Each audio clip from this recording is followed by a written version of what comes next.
Assalamu alaikum. China COVID, protesters openly urge Xi to resign over China COVID curbs. Protests in China against government's strict COVID measures have intensified, with some people publicly venting their anger at the Communist Party leaders. Thousands of protesters have turned out in Shanghai, where the BBC has seen people bundled into police cars. Students have also demonstrated at universities in Beijing and Nanjing. The latest unrest follows a protest in the remote northwest city of Urumqi, where lockdown rules were blamed after 10 people died in a tower block fire.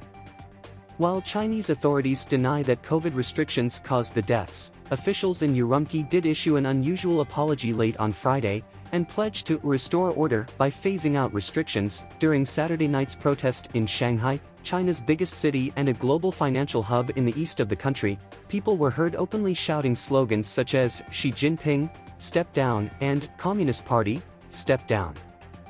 Some held blank white banners, while others lit candles and laid flowers for the victims in Urumqi. Such demands are an unusual sight within China, where any direct criticism of the government and the president can result in harsh penalties. But analysts say the government appears to have drastically underestimated growing discontent towards the zero-COVID approach, a policy inextricably linked to Xi Jinping, who recently pledged there would be no swerving from it. One protester in Shanghai told the BBC that he felt shocked and a bit excited to see people out on the streets, calling it the first time he'd seen such large-scale dissent in China. He said lockdowns made him feel sad, angry, and hopeless, and had left him unable to see his unwell mother, who was undergoing cancer treatment. A female demonstrator told the BBC police officers were asked how they felt about the protests, and the answer was, "The same as you." But, she said, they wear their uniforms so they're doing their job. Others gave accounts of violence, with one protester telling the Associated Press news agency one of his friends had been beaten by police at the scene, while 2 others had been pepper sprayed. People gathered again Sunday, laying flowers for the Urumqi fire victims in the area of Shanghai's Wulamuqi Road. However, these tributes were gathered up by police, who also attended the protest site en masse.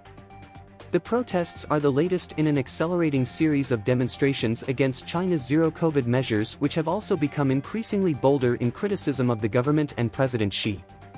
The zero-COVID strategy is the last policy of its kind among the world's major economies, and is partly due to China's relatively low vaccination levels and an effort to protect elderly people.